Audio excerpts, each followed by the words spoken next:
So know that kind of whatever you do, people will be able to see. So please behave yourselves as we record this. Forever they'll be able to see it. For forever they'll be able to see it. Yeah, that's right. So thanks for being a part of this. This is Andy Root, and Andy is a spouse to Cara, who's a Presbyterian minister in Minneapolis. He has 2 kids, Owen and Maisie, and just like many of you, is kind of living in the midst of this pandemic and craziness, ready for school to start and still working at the same time. And so it's stressful, I imagine, at home with 2 kids and trying to make everything work. But we're glad that you're here. Andy's also the professor of Children, Youth, and Family Ministry at Luther Seminary. He's got a chair there that has a long name that I can't pronounce, but we're glad that you're able to be with us. And I thought in our sermon series, we've been looking at the book of Philippians. And one of the themes throughout the book of Philippians is about being joyful, about joy over and over again. And in our presentation tonight and a little bit in his book, he talks about that's really kind of the meaning of youth ministry, joy. And so I wanted to share just a little bit from Philippians 4. Pastor Kai is going to be preaching on this on Sunday, so you get a little preview of what he'll be preaching on. But listen to these words from the book that we wrote. Rejoice in the Lord always. Again, I will say rejoice. Let your gentleness be known to everyone. The Lord is near. Do not worry about anything, but in everything by prayer and supplication with thanksgiving, let your requests be made known to God, and the peace of God, which surpasses all understanding, will guard your hearts and your minds in Christ Jesus. And I don't know about you, but I also, like many of you, are in the Mountain View School District, and after receiving that letter from the superintendent, it raised my anxiety through the roof. And to be able to gather together, even as a small community at this moment, to pray and to even think and hear and discover what God has in store for youth ministry, and here at Incarnation, I think it's helpful for us to just have that in the back of our mind, to rejoice in the Lord always, and to make our requests be made known to God with thanksgiving. And so let's open with a word of prayer, and then I'll hand it over to Andy. Okay, let's pray. Good and gracious God, we give you thanks, most of all, for this day, for the sun that is shining, the warmth that it brings us, and the ways in which it brings new growth to the earth and to the soil. And so we pray for the same thing for us, that as we gather on the Zoom meeting, that you would open us up, that you would help us to grow in your spirit and in your word, and to begin to imagine what it is that you have in store for Incarnation and for our community as a whole, especially in regards to youth ministry. We thank you for your servant Andy, for all the good work that he has done, for the ways in which he has brightened so many lives and inspired so many people. We ask for your spirit to be upon him with power now as he presents, that whatever is said and done tonight will be to your glory and honor. In Jesus' name we pray. Amen. Yeah. Great. Well, thank you all for being here wherever you are. I'm really thankful for being in the room with 3 real, living, breathing human beings. So I will be talking to them, at least looking at their faces, but I can see most of your faces, so I'll be looking in on the screen as well. And so we're going to have this conversation tonight. I've made Joel awkwardly sit up here so that there's another human being, and it looks like we're having like a talk show conversation, and then I can just ignore him and talk to the screen. So if he walks out at some point, it's either because he's sick of sitting up here or because he's deeply offended, and we'll let you decide which one it is.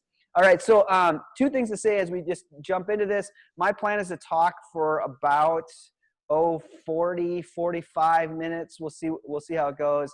And then I know that you can, through the chat, is that how it's working? Through the chat can offer some questions, and we have some people harvesting those questions. So feel free to do that, and feel free to watch Netflix while you do this. Just mute Netflix. All right.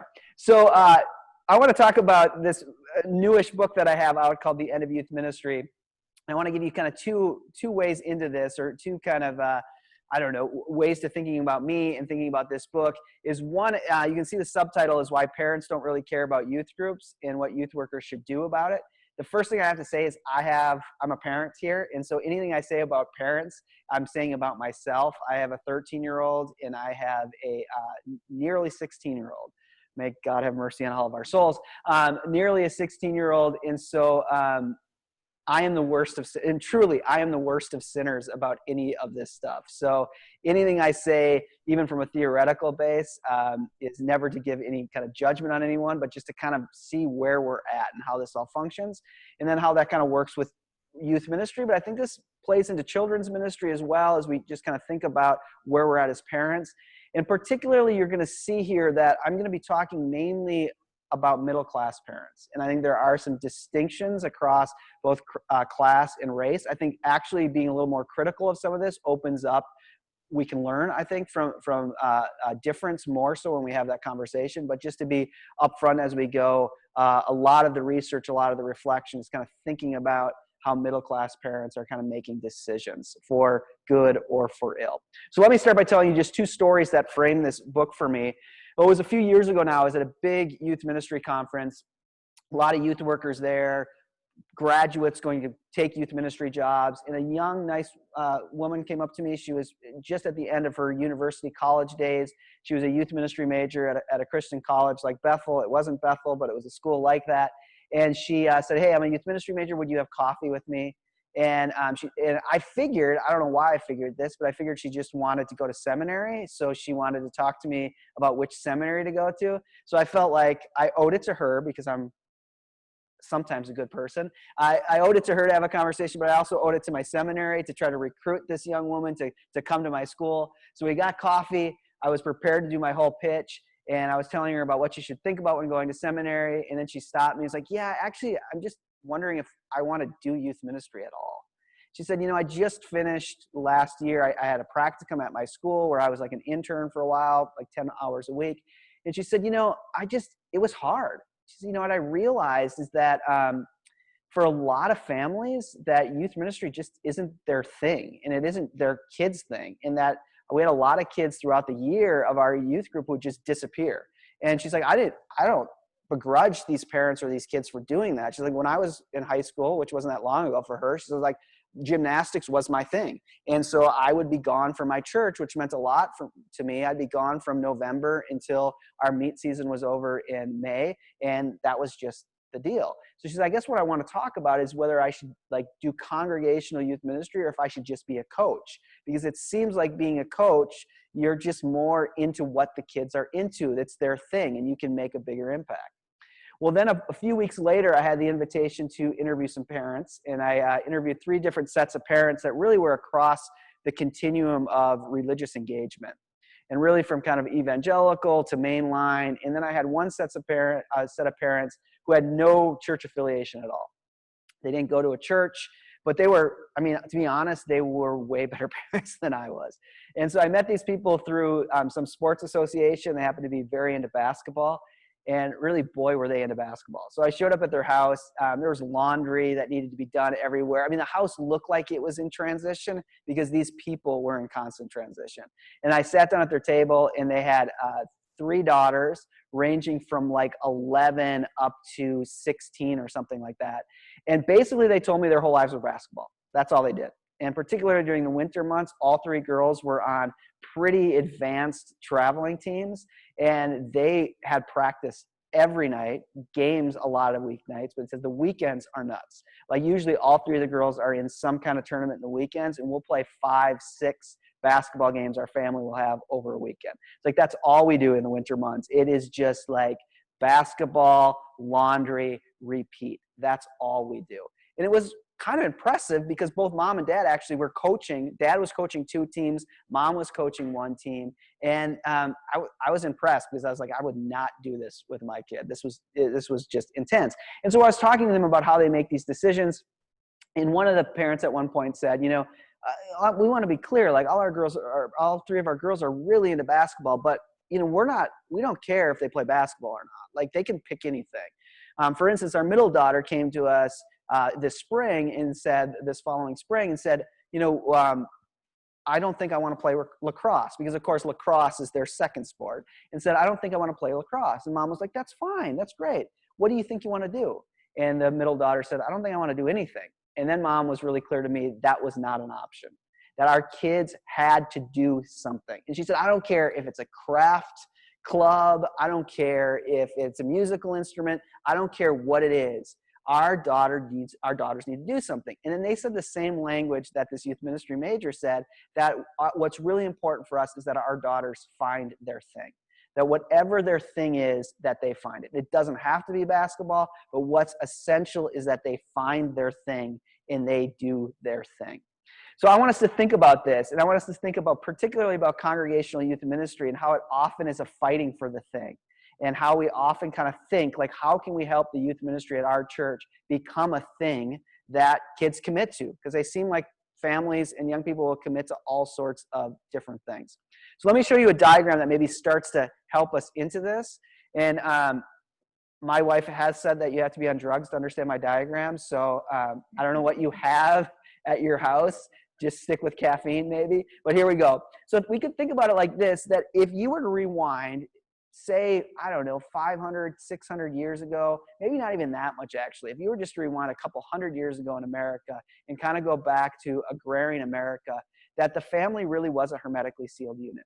That everything you needed really happened for the most part inside the family. So you see my diagram here. I think you can see it. Well, you maybe cannot see it very well at all on your screen. But there's these circles inside these circles. And so your basic needs were met inside your family. Your relatives were often really close by within your family. And even to say family 100, 150 years ago was not to say mom, dad, and 2.5 kids. Religious education happened inside the family. And we often forget this, but when Luther wrote his small catechism, he did not write it for the village pastor. I mean, secondary use, of course, village pastor. But the small catechism was primarily written for mom and dad to catechize their own children at home. So your religious education would happen inside the home. Your education would happen inside the home. One of the interests that I had when I was in middle school that I never told anybody about because it was incredibly uncool, but I was a super big fanboy of Little House on the Prairie. I loved Little House on the Prairie. I'd come home from school and I was like a classic, like late 80s, early 90s, like latchkey kid. So I'd come inside and I would make myself a snack, and then I would turn on, I think it was on like TBS or I don't know, Channel 9 or something, and I'd always watch Little House on the Prairie. And I was mesmerized by it. And one of the things I was the most mesmerized by the Little House on the Prairie was a one-room schoolhouse, because I had just got done with school at a big institution with bells and classes and getting picked on, and the social structure of a middle school. And then you just go back to like this idea of the one-room schoolhouse. And one of the things that blew my mind is how in the one-room schoolhouse, and this is historically accurate from Little House on the Prairie, how you would have like a 7-year-old and a 14-year-old in the same room, obviously, but sometimes, and actually often, you have the 7-year-old who was advanced beyond the 14-year-old in reading or writing or adding and subtracting. And like I said, that was historically accurate. And one of the reasons that would often happen was because in that kind of economy, human muscle was needed more than the human brain. And so that 14-year-old needed to be home during the harvest or something like that. Or more directly, the reason the 7-year-old may be advanced beyond the 14-year-old was because mom and dad of that 7-year-old taught them how to read and write, or took more initiative to teach them how to read and write, because your primary building blocks of education would happen inside the family. And then, of course, your recreational life would happen there. And then the family really was a hermetically sealed unit. Like, you couldn't wake up during Little House on the Prairie days and go, you know what? I hate my family. I'm going to get my driver's license and I'm going to move to LA. You couldn't do that. I mean, a lot of people probably woke up and said, I hate my family, but you're stuck with these people. Like, if you want to eat, you need these people. Now, take this through industrialization into a modern age, and what happens is all of these circles fall apart. And it becomes what the American sociologist Peter Berger calls the pluralization of life worlds. And what he means by that is that each one of these circles, in its kind of own way, as they kind of fall apart, becomes a world unto itself. And what he means by that is that each one kind of has their own practices, their own relationships, their own logic.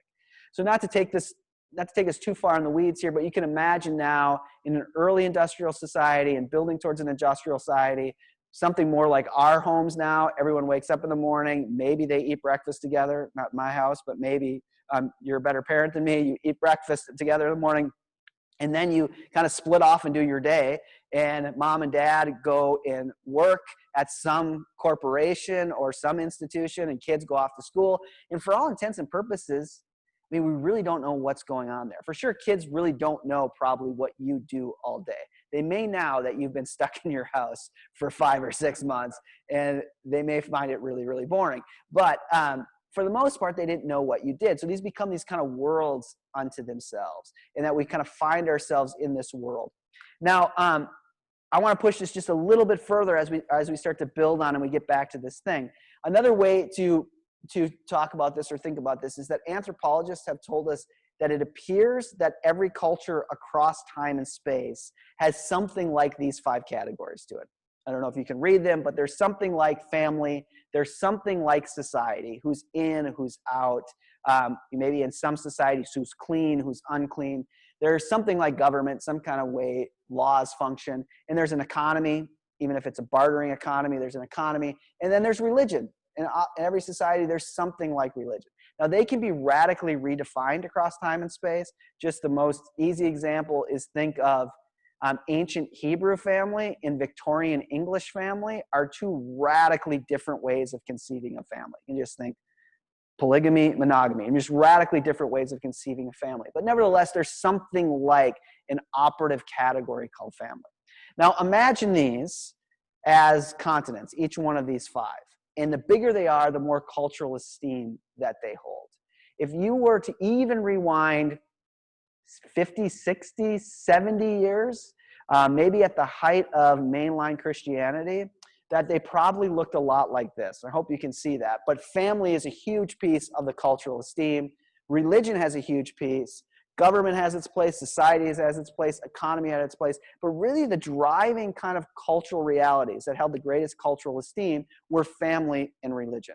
This is why we often grieve this, or maybe we don't grieve it, but we're aware of it, which is that there was a time, not that long ago, 3 decades ago maybe, 4 decades ago, where football games or basketball practice would not be on Wednesday night. And there would never be hockey on Sunday morning. Actually, you probably have to go back 60 years before you can do that. But, soccer tournaments, all that stuff wouldn't happen on Sunday. And actually, maybe some of us here have memory of going to our mom and our dad and saying, being a high school student and saying, Dad, I would be much happier if I could go to volleyball practice on Sunday mornings or on Wednesday nights, or if I could go to football on Wednesday nights instead of going to church. And Dad, I would make me much happier. And Dad saying, well, I don't give a crap if you're happy. If you're part of this family, you go to church, period. That's the way it works.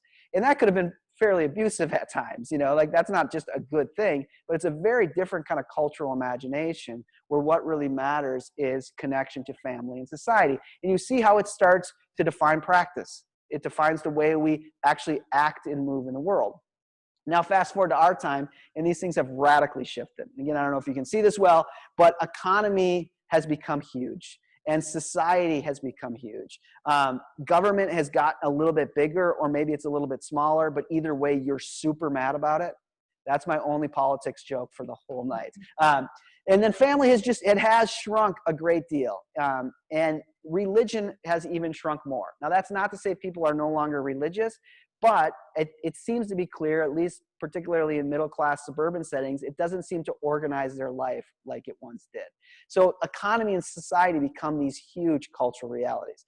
Now, let me give you a little bit of an inside look of what youth ministry people and youth directors and youth workers talk about when they're alone in a room. And if you had like a Family Feud, my cultural references are really going back in time. Little House on the Prairie, now Family Feud. This guy is cutting edge. So if you were to kind of have a Family Feud survey says, like, one of the top things youth workers in America complain about, I'm pretty sure number one, I hope I'm not outing youth workers in America, but number one would be parents. That when they get alone, they complain about parents. And usually the complaint goes something like this: we planned for 4 months the retreat. And it was part of the confirmation program. We said you had to go. It was compulsory to continue in the confirmation process. Everyone signed off that they were going to go. And then 2 days before, we got 8 calls of parents saying, we didn't know that the hockey tournament was going to be the same weekend. Or, there's an SAT prep class that happens that Monday before, and we just don't want Johnny or Billy or whoever to be exhausted, so we're not going to go to it. They tend to complain about parents. Now, in a right setting, and it would of course never happen with anyone who works at your church, but there'll be this kind of insinuation that, oh, parents, they make these terrible decisions, they're the spawn of the devil. Now, I'm a very noble person and have your back, and I always try to help them reimagine this, that it may not be that they're making those decisions because they hate their kids or they don't care about their faith formation. Actually, probably what happens with parents, what happens with me, again, to confess this, is that this red circle is kind of the operative circle in my mind. I don't think about it much. It's in the back of my mind. It's kind of tacit, as we might say, but it's what organizes my thought. And I make decisions for my kid to go to a sports practice instead of going to church because we kind of discern this circle in our mind, and we think, well, okay, if our kid can actually play on an advanced AAU basketball team, you get to put that on your college admission papers. And if you put that on your college admissions papers or whatever other extracurricular activity, whatever other thing, then you can get into a good school. And if you get into a good school, you can get a good job. And if you get a good job, you can compete in a very competitive economy. So often parents make these decisions, say, to do other things instead of going to church, not because they hate their kids, but actually because they deeply love their kids and they're deeply committed to their kids. And they know that these cultural realities have shifted, and now economy and society are much more significant here. And this is where, when we're starting to talk about the thing, like sports or drama or ballet or all those other opportunities, it starts to populate this. And you can see they almost all start to have some kind of goods, we might say, when it connects to economy and society. Piano and volleyball and drama and driver's ed, like they have certain significance. And often the youth group is down here on family and religion. And that's just, it's just shrunk culturally. In this kind of world, it's a completely different reality. So I've been saying this word, the thing, all the time, but what do I actually mean by the thing? I mean, I hope you can start to recognize it as soccer and volleyball and test prep, but we could think of the thing as an activity that your young person, the young people of this church, are involved in. And usually it's an activity that they like, that they're actually invested in. And maybe there's some investment of time, there's some investment of money, but you have this sense that it's good for them. It's an actual good thing to be involved in. And it produces goods. It produces good things in their life. So it's an important thing.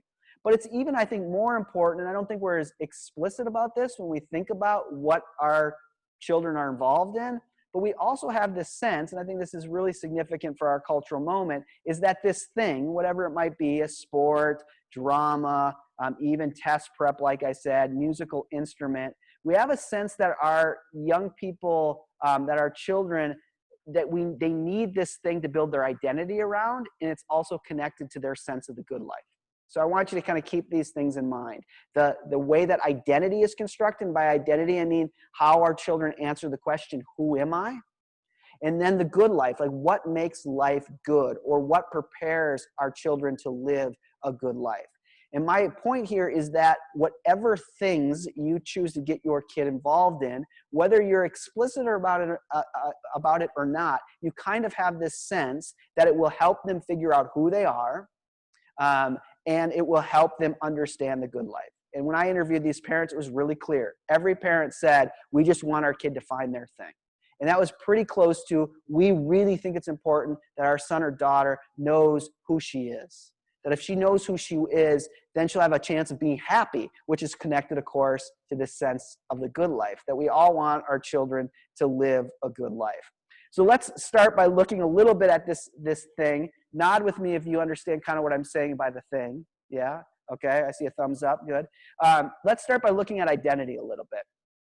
Now, here's where we're at when we think about identity, I think culturally. And again, if you were to have an intellectual conversation about this, you may push back against it. You may see things a little bit differently. But I think this is kind of operatively the way the culture pushes us, is we tend to think this answer, who am I, is really an internal thing, that you figure it out yourself. Or particularly our children nowadays, they figure it out themselves. So my daughter, who's 13, there's kind of this sense that at some point, maybe 11, 12, 13, maybe she's in the middle of it right now, that she goes to her room, she maybe watches some YouTube videos, but she comes out at some point and she states, this is me. This is my identity. This is how I understand who I am. And I think one of the really hard things about being a parent right now is, for the most part, culturally, we believe that a good parent accepts that. However your child might define who they are, that you're a good parent if you accept that. It could be radically different than the religious perspective you have, maybe radically different than your ideas of sexuality. It could be radically different about your political views. It could be radically different about a lot of things, but it's kind of in our cultural air that a good parent finds a way to accept your child's identity. Now we have, again, I want us just to highlight, we have this sense that it's an internal thing. Now, another way to kind of think about this is that we live in what some theorists call this age of authenticity. That we live in a time of authenticity where we tend to hold it as a pretty high good that every human being should have a right to find their most authentic way to be themselves. And that's not just pure hedonism. This thinker who's developed this says there's actually an ethic at play, and you'll see it operate often, where we really do believe it's wrong to ever tell another human being how to live their life. In other words, the ethic of authenticity says every human being has a right to define for themselves what it means for them to be human. Now, and I think in a lot of ways, it's a very different kind of ethic than we had even 30, 40 years ago. And in a lot of ways, I think it's a really good thing. I think this is a really good cultural move that we actually give voice to multiple different people, and often people who didn't have voice before, to actually express their experience. So that everyone can do that. However, it is not easy to be parenting inside of an age of authenticity. It's not easy. It's not easy when you feel like you have some kind of responsibility to pass on some kind of perspective, some kind of practices, some kind of worldview. We might even call it pass on some kind of values to your kid. It becomes very hard to figure out what that is. And so I think one of the things that happens in the midst of this is that parenting almost moves into, parenting is cajoling. It's encouraging more than it's imposing upon. And I think a lot of parents feel very disempowered. And again, I want us to say this is a good thing that our young people have the freedom to articulate who they are, but it becomes very hard for you to know where you step in and where you direct and where you impose values. And I think a lot of parents feel overwhelmed about when they do that. And so the one thing you can do culturally, and the one thing that we've said is a good thing to do as a parent culturally, is you may not be able to impose on your kid values, like back in that gray circle where dad says, the value of this family is we go to church, get your bleep into the car. That may no longer be appropriate. But what you can do is help your child form their identity by getting them involved in a lot of things. In other words, giving them opportunities to find their uniqueness by you journeying with them. If they figure out, are they a hockey player? Or are they a musician? Do they write music? Or are they really good at math? Or are they an actor? That there's certain ways that you feel a little like you don't have control, but at least you're along in the journey. But we start to think that the thing imposes on the identity. It helps the identity. And it's kind of true. If you talk to 11, 12, 13, up to 18-year-olds and say, who are you? If you're talking to like a 17-year-old boy, you're just going to get like, what? But usually what they'll say is, well, I don't know, I guess I'm a football player. Or they'll usually say the thing as a kind of building block of their identity. So parents do have an opportunity within that. And what I want you to see here is why the thing becomes so important for us. And again, I'm giving you a kind of leeway into this on why, when even you, good, committed church parent, have a decision between the Pee Wee AAA third place game of the hockey tournament or going to Sunday school, you most always pick the hockey game over Sunday school. And because there's something deep here, your kid finds their identity connected to it. Let me push this just a little bit further. Now, if we were to rewind even back to the 1980s, do you guys remember John Hughes movies, right, from the 80s? Particularly, some of the people, even there's people in this room nodding, and there are people shaking their head, which just the people shaking their head makes us all feel old. So John Hughes movies are like the 80s classic. So you'll know these movies. You'll know these titles. So for instance, well, I'll just say this. One of the things we've done in the pandemic in my house is our neighbors have 2 kids, same age, we're very close with. So we've done social distancing movie nights where I take a projector out and we beam the movie and they sit in their yard and we sit in our yard. And so we decided to do John Hughes movies. So the first one we did was Ferris Bueller's Day Off. And Ferris Bueller's Day Off, I have to tell you people, you're getting a review of a movie with this presentation. Much better than you remember it. Ferris Bueller's Day Off is a much better movie than you remember it. You should watch it again. The next time we watched Pretty in Pink, official review of Pretty in Pink, much, much worse movie than you remember. It is garbage. And I remember it being a great movie, and it's a terrible movie. But probably the very classic John Hughes movie is The Breakfast Club, right? And if you were to I think I was like in elementary school during the time. I'm trying to appear young. As much as I can remain young. But the classic thing about the John Hughes movies, Breakfast Club, is that all these kids were at detention. It's a Saturday detention. And pretty much every kid represented every identity you could be at the school.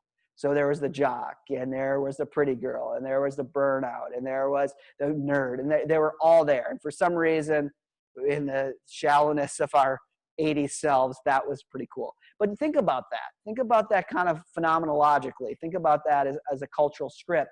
That there was this is an overstatement, but there were a couple generations ago, there were like 6 or 7, 12 identities you could be. But now what's happened in our cultural time, and this puts a lot of pressure on parents, is there is an exponential amount of identities. As a matter of fact, we believe there isn't certain kind of 8 identities you can be. For the most part, we think every kid is uniquely their own self. And your own identity is your own singular, unique self.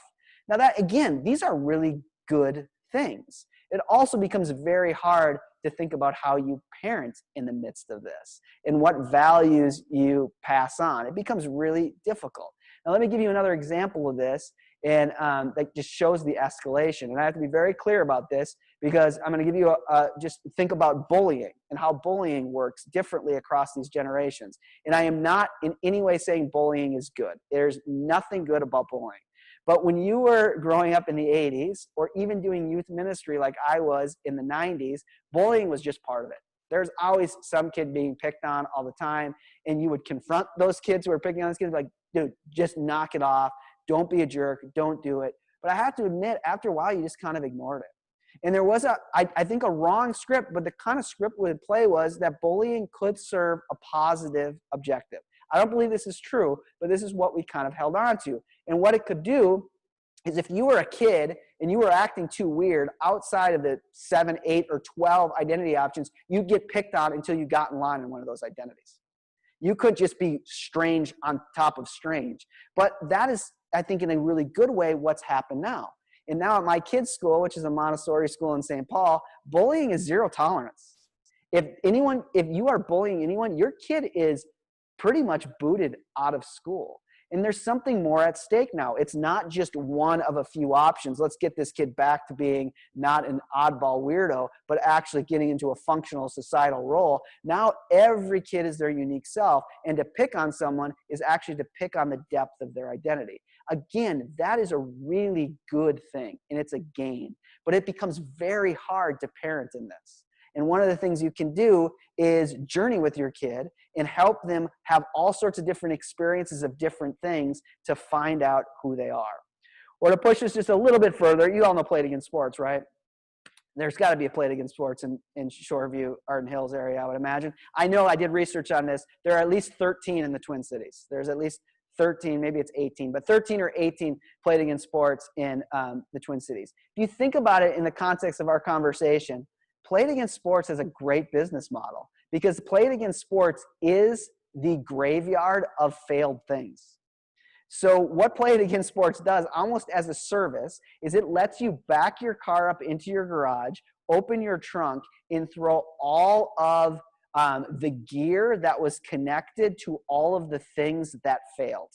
So there's the golf clubs that were used one time. There's the gymnastics recital outfit that was used that 2 times. There's the skis that were never used. And you get to throw all of that stuff in the back of your car and then bring it to Play It Again Sports, and they give you like 25 cents on the dollar. But it is really the graveyard of failed things. And this is part of the difficulty of parenting in this age, is that you don't know which thing will stick.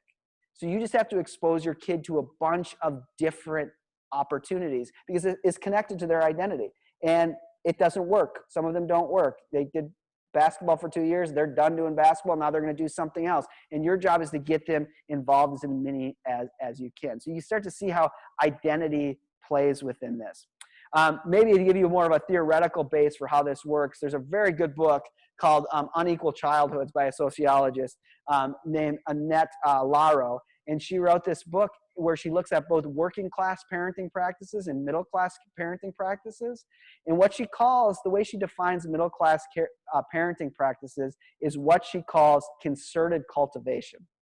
So as middle class parents, very different than working class parents, are really concerned with concerted cultivating. They're trying to, in a concerted way, in a very, I take off work or I drive 3,000 miles across the 5-state region going to soccer tournaments for 8 months of year. You're very concerted about trying to cultivate something in your child. And the thing becomes the place where you do this kind of concerted cultivation. So what I want us to see is AAU basketball or hockey or piano or whatever it might be holds a lot of value in our cultural time. It's pretty significant. So let's take this then, and this will bring us closer into the life of the church. Let's take this into the good life. Because I think as a parent, you want your kid to know who they are. But one of the primary reasons you want your kid to know who they are is because you want your kid to live a good life. And the way we often say this as middle-class people is we say we want our kids to be happy, which we can talk about happiness if you want. We won't get too deep into it. But I think it's a little bit of a red herring, maybe not the best thing for us to chase is happiness with our kids. There may be a different thing to be after with our kids, but we all do want our kids to live good lives. We want to be living a good life. And we are these really strange animals, human beings, these really strange creatures that we are. I think this is true. And I think we'll probably never find this to be anything other than true, that we are the only beings on this planet, only animals on this planet who really care if we are living a good life and actually can lose sleep wondering if we're living a good life. Like poor Max the beetle here. Max doesn't lay around and think, am I living a good life? Or, you don't put watch your grandma put her dog down and be like, gosh, Rover, he just lived a terrible life, man. He just wasted his life laying in sunbeams and licking his butt. And, he could have made so much more of his life. We don't think that about other animals, but we are the kind of creatures, actually, you can be thrust into a deep existential crisis, wondering if you are living a good life. We have things called midlife and quarter life crises where you are not sure that you're living a good life. And it will make you do crazy things, sometimes good things, but crazy things because we really want to live a good life. And it filters all the way into the way we even talk. And in many ways, our language is embedded in the sense that we want to live a good life. Give you an example of this. Some people know this if they know the neighborhood that I live in by the seminary, but there's a little grocery store called Speedy Market there. And this is a very embarrassing confession to you, but what's not embarrassing is it's my job to get milk for my family every week. Like I go to Speedy Market to get milk, and so I often get 6 milks to get us through the week. It's a way for us to support this little grocery store. But what is embarrassing is multiple times I've gone to the counter with my basket full of 6 milks, and the college kid who's ringing me up will say, would you like paper or plastic? And I find myself saying, I'll take plastic. But then I immediately have this stab, wondering if he thinks I'm the kind of person who doesn't know it's a bad thing for the environment to get plastic bags. So multiple times I've said to this 21-year-old kid, I'll take plastic because I reuse them as poop bags for my dog.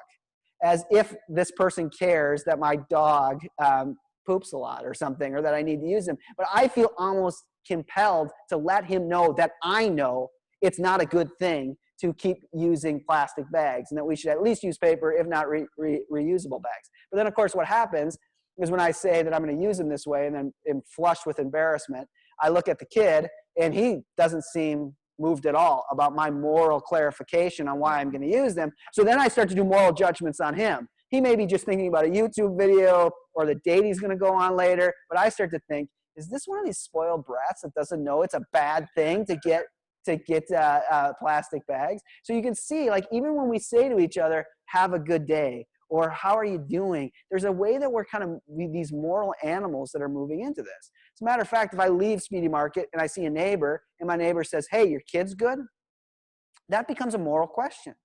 And I answer it and I say, yeah, my kids are good. And what do I do when I say my kids are good? I usually rehearse all the things they're involved in.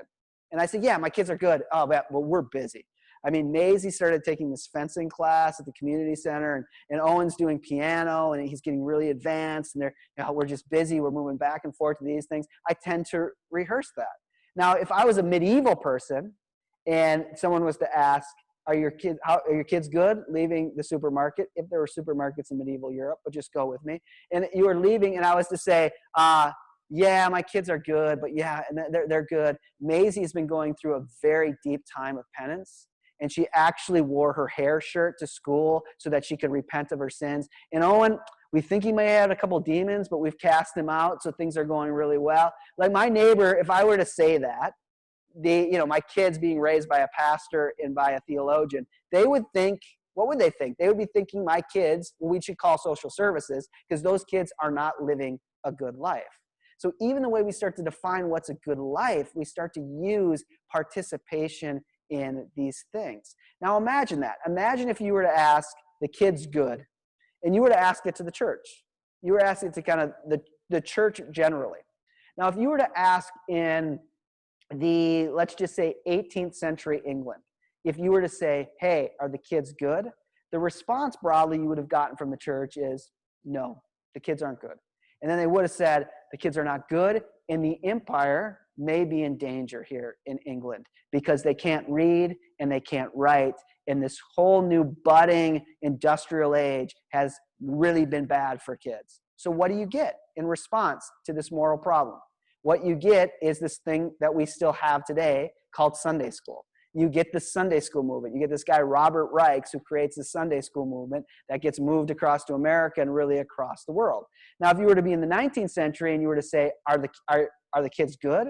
The church would have responded and said, no, or we're worried. And what were they worried about? They were worried about kids were growing up in the church but weren't truly committed. That was one worry. And the other worry was a bunch of people, particularly in North America, were moving to industrial centers, and they were worried about that. So what do you get? You get this very weird thing. Some of you may know it, probably a lot of you don't, called Christian Endeavor, which was this whole movement of kids standing up and committing their faith and telling them that they're going to be committed, and used to sign commitment cards. But you also get something that's still with us. You get the YMCA comes around to deal with this. Now, after the war, after World War II, if you were to ask the church, are the kids good? What you would have got, the culture we grew up in, particularly in suburbia, you would have got, well, we're not sure. And we're worried, they would have said, we're worried that they're growing up too quickly. Now, what I want you to get from this is that this idea of our kids potentially not living a good life had a lot to do with the connection that we thought, particularly suburban kids, were maybe growing up too fast, that they were taking on adult behaviors too quickly, that they had a lot of free time to roam their neighborhoods or to drive in their cars or to hang out in parking lots, and they were smoking and drinking and just kind of doing adult behavior things too quickly. So what do you get, particularly in the 70s? Now we all have it. You get a congregational-based youth group. And what's the youth group for? It's for gathering those kids who would be out in the neighborhood just doing nothing, and you come and you have silly fun. And stereotypically, the way that's used to function, particularly in the 70s and 80s, particularly the farther west you get, that it was a young male who ran the youth group who was pretty much just a year or two out of high school, because the idea was that like could attract like. In other words, you needed a very youthful, almost immature person to attract these other kids. And you would gather at a youth group, and what would you do? You would read your Bible, maybe pray, but you'd really do silly, dumb things, like eat ice cream out of a trough and have relays with eggs in your armpit and see how many marshmallows you could get in your mouth. I'm telling you, people, there were whole books sold to youth workers in the 80s teaching them how to be able to do these games. And they still exist, but they're now just, yeah. This guy was a champ at his home church, I'm sure. But that really was what youth ministry was about. But it was this idea that kids were growing up too quickly. Give you a pop culture reference, and this makes me a little bit more hip. I don't know if people have been watching Stranger Things, but just think Stranger Things, it's a period piece, right? It's based in 83 or 4 or something, right around that, the early 80s. And it's both a period piece in the sense that it's based there, but it's also done in the genre of those movies. So it's very Spielberg-esque. But one of the funniest things about the movies, of course, or the TV shows, the seasons, is, first of all, it just could not work. The whole premise of the show could not work if it was even 2012. It wouldn't work. These kids could not be roaming the neighborhood, finding an evil industry that's opening up a parallel universe and fighting demagogues in the junkyard. They couldn't do it because mom would be tracking them on the phone and be like, we don't go in the junkyard. I don't have time to take you to get a tetanus shot. Or one of the kids couldn't be there because they had a baseball tournament. So they were gone all weekend. It just wouldn't work if it was based in the 2000s. But in 84, it works perfectly. And one of the great tropes of the show is that the Wheelers, who are actually the most devoted of parents in the whole show, kind of, sort of, well, kind of. They're like the classic middle-class parents. They don't have any idea what's going on. They have no idea that there's a paranormal kid living in their basement. But it's funny from our perspective, but from the 80s perspective, they're good parents. What do? They give hot meals to their kids. They eat dinner together every night. They get their kids to where they're supposed to be, and then they stay out of their kids' business. They let their kids have free space to do whatever they want. And that was kind of the sense of it. But with that free space, these kids were growing up too quickly, so you wanted the youth ministry to be there to slow them down. To give you another pop culture reference, which is a little bit more risque, does anyone remember Fast Times at Ridgemont High? Yes. Some of us remember Fast Times at Ridgemont High, and some of us are looking, the younger people are looking at the screen like, what in the world is this? This was the classic teen movie of the 1980s, and it used to be on, like, when there were TV movies on all the time, it would be on a lot. Edited, but it would be on. But I found it in a hotel room. I was just flipping through channels, and it was on a few months ago, and I was shocked at how old the kids seem in it. Now, at one level, they are older. The actors are older than the kids they're supposed to be playing, but not that much older. But they seem so much older. And if you've seen this, if you haven't, you probably don't need to waste your time watching it. But the whole thing starts with 15-year-olds. The 15-year-old main girl in the movie, I can't remember her name right now. I'm blanking. Shannon or something. I don't think that's her name. But something, we'll just go with Shannon. That she has met someone. She's got a job, first of all. She's 15 and has a job at the mall serving pizza. And then she meets a adult stereo salesman, and she so wants to have her first sexual experience that she lies about her age, then she hides in a room. The only time you see parents at all in the whole movie is that very first or second scene where mom comes in, kisses her goodnight, she sneaks out her window, and she goes with Ron Johnson, the stereo sales guy, and has this, very risque experience. But the whole movie is a sense of how old these kids are, that it really was in the 80s and 90s very fast times where parents weren't really around. And what I want you to see is why youth ministry as a congregational youth group became really culturally significant. So we gather them as kids, we kind of play fun games, and we basically say, instead of drinking schnapps and trying to have sex with your girlfriend, why don't you just come here and hang out? and just be a kid and just relax. And that really worked pretty well. And when we often, I think, in churches think about what is a good youth ministry, we think of this 80s, 90s youth group. And often when parents will really complain about their church's youth group to me, they will, or their youth ministry, I should say, they will complain that the youth group wasn't like when they were kids. When we were kids, we loved in our youth group. We had so much fun. We had this amazing youth room. And now at our church, they don't have that. And the kids don't show up. And the kids don't want to come. And I just think it's so bad. And then usually they blame the youth pastor. It's the youth pastor or youth director's fault. So what's happened, though, I think in our time is we've seen a certain kind of flip. And the flip that's occurred is we've seen, I think in a really good way, a flip in kind of parenting style, from a very permissive parenting style to a more monitoring parenting style. I have a 16-year-old, and I cannot imagine just letting my kid just do whatever and not checking in on our phone. Like, he'll go on walks during the pandemic, and my wife and I, we don't think we're crazy. Maybe we're crazy, but we are watching where he is at all times. And when my kids were young, like, I have vivid memories of growing up in a suburb before Woodbury was Woodbury, where I grew up. And there used to be like junkyards that we would go, a la Stranger Things, that like as a 7-year-old, my mom would just let me go. And when my kids were little, like, there were no unplanned play dates, and letting my kids roam around the neighborhood was just absolutely not an option. And I don't know that it was just fear. It's just a very different kind of cultural sense of how we parent, that we parent more in a monitoring way than a permissive way, that we are no longer Mr. and Mrs. Wheeler, where we feed a meal and we say, do whatever you need to do in the basement, just be home before 11 on a weekend night or something. That we really want to know where our kids are, and we really want to actually spend time with them. So one of the things that's transitioned here is it's no longer this permissiveness, but it's more this monitoring. But I think for most of us, we don't want to monitor as authoritarians.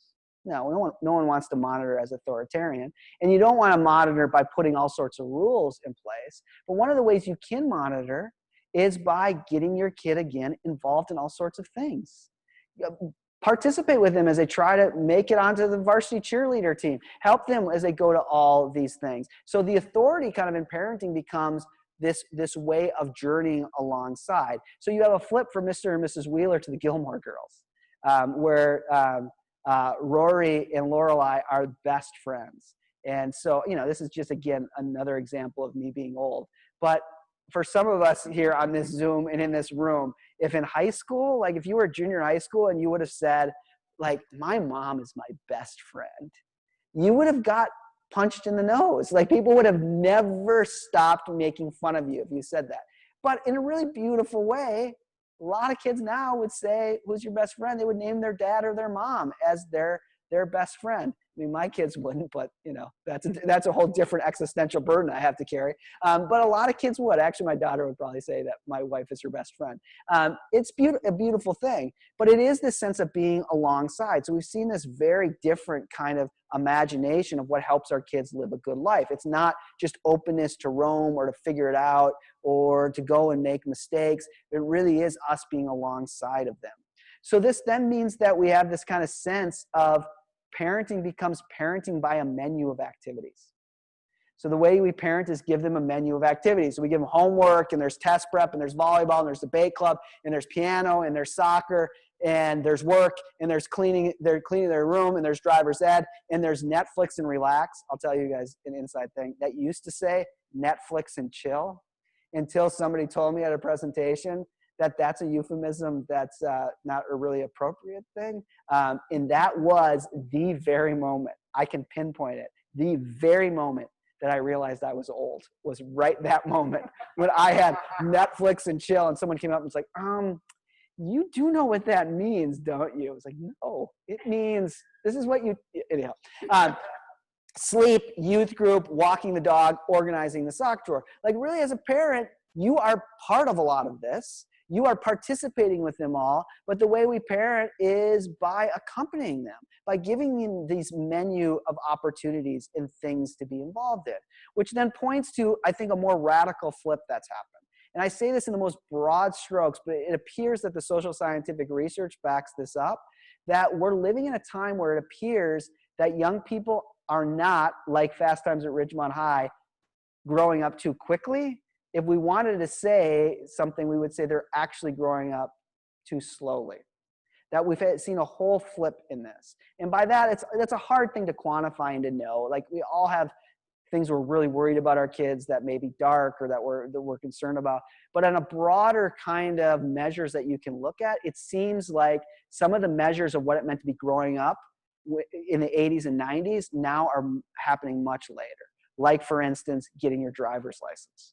Like, my kid will be 16 in 3 weeks, and he is really a year away before he can get his driver's license. Like, he hasn't done enough stuff. He just did driver's ed during the pandemic. When I was like, the day I turned 16, I got my driver's license. So we're seeing like driver's license, first kisses is happening later, sexual experience is happening much later. I mean, some of these things are to be celebrated, but nevertheless, they're happening much later. So in a book by Jane Twenge, there's a debate about this book, but I think it's a good book. She has this quote where she says, contrary to the prevalent idea that children are growing up faster than previous generations did, iGeners, or what's sometimes called Generation Z, these are kids who are just now starting to go to college, are growing up much more slowly. 18-year-olds now act like 15-year-olds used to, and 13-year-olds like 10-year-olds. Teens are physically safer than ever, yet they are more mentally vulnerable. So we're actually living in a time where the thing has flipped, and it's not that you need a church-based youth ministry to slow kids down. This becomes a whole paradigm shift for youth ministry. That maybe what congregational youth ministry is there for is helping kids grow up instead of slowing them down, which changes the paradigm from wacky, fun, immature youth ministry person to someone who can actually journey with them, someone who can walk with them, someone who has some wisdom to bestow, someone who can encourage and be a second voice to parents that says, you should really try this. It's okay. Like, you can do this. You're stronger than you think you are. But that's a big switch. Now, the thing that happens when we're parenting through this menu of activities is at some point we have to rank them. You just have to. You're a finite human being. You cannot do everything. You want to do everything for your kid, but at some point you just have to rank these things. And usually the ranking is something like homework, test prep, volleyball, debate, piano, work, soccer, cleaning the room, driver's ed, Netflix and chill, sleep, and right under sleep is youth group. And then there's walking the dog and organizing the sock drawer. So for most families, youth group has made it above walking the dog and organizing sock drawer. If it's been a while since the dog's been walked, maybe not. You need to walk the dog before you can go to youth group. But you see how at some point these have to be ranked. And sometimes they're ranked over and against what you desire. You don't desire for, if you were just to write out on paper, like, which of these do you value the most, you actually may say youth group or participation in faith community is more important than piano. It's more, our daughter's not going to get a volleyball scholarship. It's more important than volleyball. That you would maybe in a vacuum would rearrange these things. But unfortunately, you don't make these decisions in a vacuum. You make them up against real choices you have to make. So like for one family that I interviewed that were big time hockey people, the most kind of charismatically connected to their faith community of any of the parents I interviewed, they loved their church meant more than anything to them. But when I asked if there's a conflict on Sunday mornings between hockey and between church, what do you do? And they said, we go hockey every time. So, well, why? And they would say, like, theoretically, church is so much more important than hockey for our son. Well, then why do you choose hockey? I said, well, have you ever crossed hockey parents? No.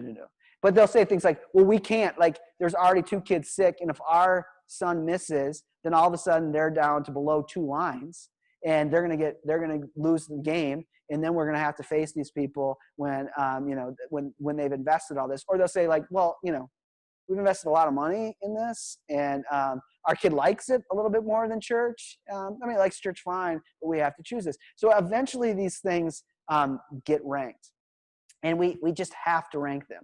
Now, here's what I guess I would say to you all as you start to think about your youth ministry and what you're thinking about comes next in your youth ministry. The deep temptation for you is to say, what we need to do is we need to hire a youth director who is so good that she can take things at 12 And the youth group will become so great, the youth ministry will become so great that they'll move it up to 5 or 6, that they'll bring it up the scale. And I will talk to youth workers often. They tend to always be male conservatives, but I don't know why. But they will look at me and say, my job is, they won't quite say it with this language, my job is to move this up the scale. But they'll say things like, if kids in my community will get up at 5 in the morning for swim practice, they should get up at 5 in the morning and read their Bible. And I always think that is so beautiful, but good luck with it. Like, that will probably never happen. So the deep temptation as parents, as people who support the ministry in your congregation, as the people working in the ministry, is to beat your head against the wall trying to move it up the list. And it's just hard. But why is it so hard? It's so hard, I think, because these two things function that I've called the AAA and the dream state. Now, this is how I want you to think about this, because it helps us start to take a turn on what then should the youth ministry be for. But remember, we're still talking about what makes for a good life. And I think one of the things that's happened for us kind of middle class, late modern people is that for the most part, even as we're raising our kids, we do not know what the content of the good life is. We may have some ideas of what it means to live a good life, like what that actually looks like in the day-to-day, in the right now of what it means to live a good life. For the most part, we're not raising our kids that way. The way we're raising our kids and what it means often in middle-class settings to be a good parent is you're raising your kid with exposure to enough things that produce enough resources that your child will be able to live whatever dream she wants to in the future. So her good life is a dream. Listen, man, being involved in this traveling soccer team, it will help her make the connection she needs to make. It will help her learn how to win and lose. It will give her resilience and grit so that whatever school she wants to go to, she'll be able to go to that. Or whatever job she'll have in the future, she'll have to do it. Or we want to try to get our kid into Carleton or St. Olaf or into an Ivy League school, because if we can get them into an Ivy League school and she has that, see, that becomes a resource that she can cash in for whatever dream she wants. Well, what is the content of that dream? I don't know. It's whatever she wants. But if we can give her enough resources, she'll be able to do that. And one of the ways you give your kid directly the resources to live whatever dream she wants is by giving her access to as many things as she can. And so the dream state becomes important. So what helps to kind of define this dream state is what I've called this AAA, which is accessibility, availability, and attainability. So the way you help your kid live whatever dream she wants is give her as much access to accessibility, availability, and attainability. Now, think about it in this frame. Now, remember, I think it was just last night I heard, remember the college admission scam that happened a few years ago where these elite parents gamed the system to get their kids into Yale, into USC, and some celebrities were involved. And I think one of the celebrities just got like jail time. It was announced last night. Anyhow, when you looked at that story, you think to yourself, why? Like, why do these people who are already filthy rich, and think about those kids, like, do those kids need to get a degree from Yale to be able to live a successful, good life? Like, they already have enough economic advantage. They don't need a degree to get that. And come on, these parents, do they think, well, I want my kid to go to USC because the literature department is better there than anywhere else? No. They weren't really concerned about the value of teaching and learning. But Yale became more important than any other school because Yale actually can provide, and what it offers for its $70,000, $80,000 a year is accessibility, availability, and attainability. It gives you accessibility to top students and top faculty. It gives you the availability of a degree that could take you anywhere and open doors from you. And it gives you the attainability of whatever dream you want in the future. I mean, think about that. I mean, I have a 16-year-old we're starting to think about colleges. And if you just weigh, we'll go back to Yale and say, weigh Yale and Mankato State, Minnesota State. You weigh those. And if you were just to weigh them on pure teaching and learning, like which one helps you in your teaching and learning more, it's true Yale would be better. But like $40,000 better? No, it's not that much better. But some of us at least, are willing to write the check to get our kid to go to that school, and Yale can charge $40,000 or $50,000 or more because what they provide their kids is not 3 times exponentially better education in teaching and learning, they provide them more accessibility, attainability, and availability. If your kid gets a degree from Yale, she has more opportunities to live whatever dream she wants in the future than if she has a degree from Mankato State. Now, what I want us to see is that this becomes a good life all projected forward. And there's very little sense of content of what the good life actually means now. One theorist says, us late modern people, we are like painters who keep buying new brushes, keep reorganizing our easel and our paints, keep mixing paints, keep looking for the light to be just right, but we never paint a picture. The one thing we rarely pass on to our kids is any articulation of what it actually means to live a good life. So you go back to this list, and almost none of these things actually give your child any content of what it means to live a good life. But they do give them accessibility, attainability, and availability. So those parents that say, we choose hockey over church, why? Well, we feel this pull. We can't even say it. It's an invisible pull that this being involved in hockey has more accessibility, availability, and attainability to it. So my point about why you can't move the youth group or the youth ministry up the scale is because it becomes really, really hard to give the youth group more accessibility, availability, and attainability. Like, for instance, if you were to go back to medieval Christendom again, and you were to say you have to go to youth group, or you have no availability to go to heaven, and the attainability, the demons will attain your body, and accessibility, you'll have no accessibility to the grace of God, well, all of a sudden, this goes way up that list. But that's not, thankfully, in many ways, that's not the world we live in. So to try to think our next hire, the next way our youth group needs to be constructed is we need to find somebody who can infuse into our children's ministry, our youth ministry, enough accessibility, attainability, and availability that it will go up the scale. Maybe I'm cynical, but I find nearly impossible. Even with a $10 million budget, it would find it nearly impossible. And you would lose kind of the core of what it means to be a community of faith anyhow. Let me give you just another quick story that illustrates this. Actually, at Yale, there is a class, I was part of a group at Yale Divinity School who's been running this class for Yale College, so for the undergrads. And the class is called A Life Worth Living. And they offered it for the first time, and they had 20 seats available, and they had 70 young people register, Yale students register for it.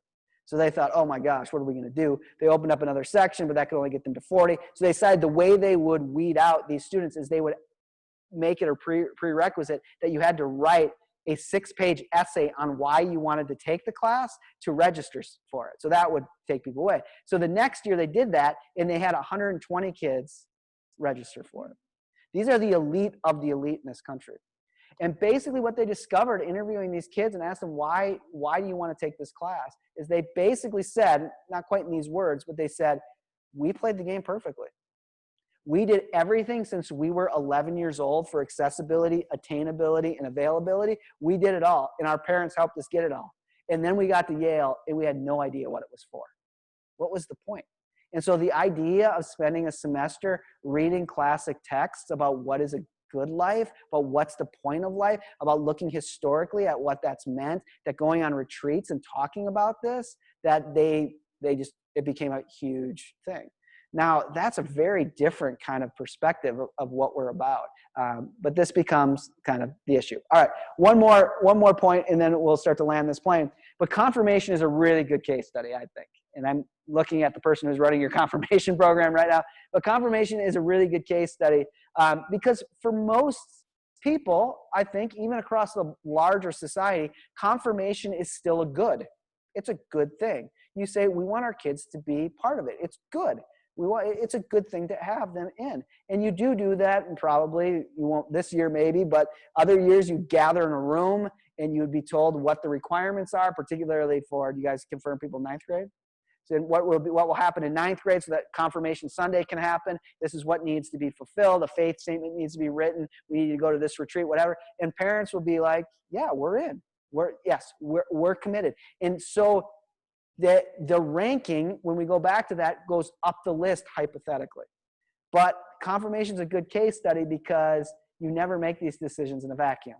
And as soon as you realize that volleyball tryouts are the same weekend as the 9th grade retreat, all of a sudden you have to make a decision. And what becomes the lens you use in philosophy, we call this the hermeneutic, the way you interpret the situation, what comes in is the AAA, the dream state. Actually, did you guys hear about this? It was all over Facebook that there was this mom who her son was, I think it was track and field. He was like the top state sprinter in the whole state. And there was going to be what was it? There was going to be the meet. It was a state meet. He could have broken the state record, right? And he was going to run, but it was going to be it's a Tuesday night. Like his races were on a Tuesday night. And the mom went to the coach. She's like the best sprinter in the state. Went to the coach and said, "I'm sorry, our son will not be participating in the state track meet." And this is like in Texas or something. There's like thousands of people there, so he can't participate because see, it's Tuesday night and Wednesday is our church night. There's confirmation, and we just know he'll be up past midnight, and we don't want him too tired for confirmation, so we're pulling him out of the meet. Did you guys hear about that on Facebook? Of course you didn't, because it's never happened, ever. It absolutely has never occurred. No parent, myself included, would ever think we're not going to do that because we don't want our kid too tired for church in the morning. It's almost an absurd thought.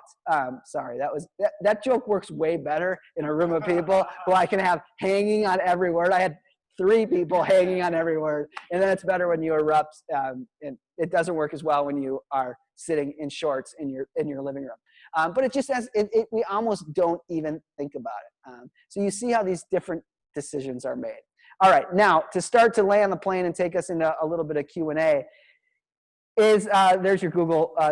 Your Google Calendar becomes your overlord in many ways, and it is a really significant thing. And I think that we need to think about this more. But whoever in your family, especially when you still have kids in the house, keeps the calendar, holds a lot of power, and a certain lot of kind of moral power in making decisions. And again, I want you to just recognize making decisions on that ranking system, because you have to.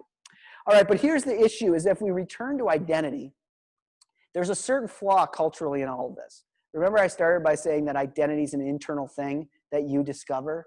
I just don't think that actually is true at all. That obviously identity has something with you feeling who you are. But the idea that you could go into your room and figure this out by yourself and then come present it to other people, it just doesn't work that way. Identity across time is always constructed in dialogue, in conversation.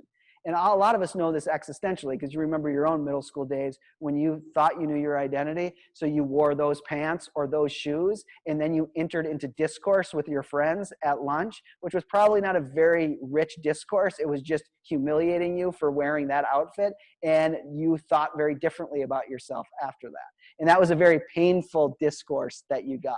But identity is always a conversation. But it even pushes further. To have an identity, you actually need a story that is connected to the good. So for instance, to look at it the opposite way is if you were or have ever been in an identity crisis.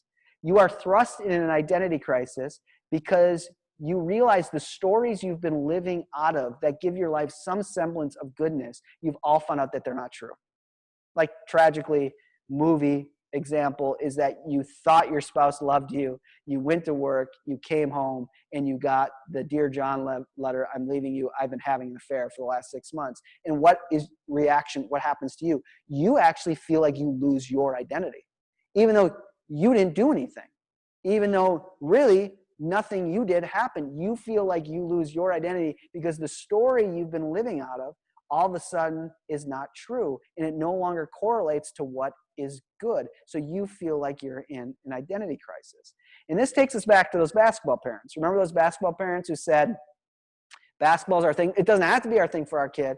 Our kids can do anything. They just have to do a thing. They can do anything they want. And they acted like they're good parents, and they acted appropriately, like it was free for their kids to choose whatever they want. But that really wasn't true. Those kids really couldn't choose whatever they wanted. They would always choose basketball because in that family, basketball was an incredibly rich, layered narrative and story. And if you were to ask those girls why they love basketball, they would have told you rich stories that included their family.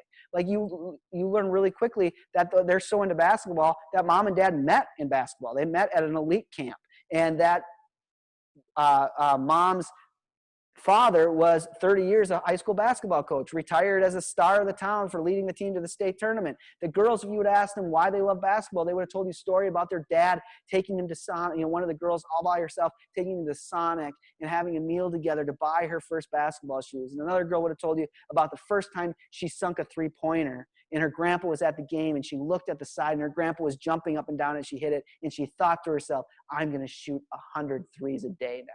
Like there's a sense of a deep story that gives it significance. So you never have any kind of identity without a story. So what I'm trying to point us to here is the thing in our culture feels so significantly powerful. Like hockey, volleyball, test prep, drama, all those things, all those other extracurricular activities feel so powerful, but they really don't have any impact on our kids' identity until they're turned into a story, until they're turned into a narrative that they can live out of, which again is why so much business happens at Play It Again Sports, because Play It Again Sports are all the triad things that could never coalesce into a narrative, into a story. And what I'm trying to point us to here is actually faith communities and congregations have something that all those other lists of things don't. We may be at a deficit culturally when it comes to that AAA of availability, accessibility, and attainability. But what this church has is it has narratives. It has stories.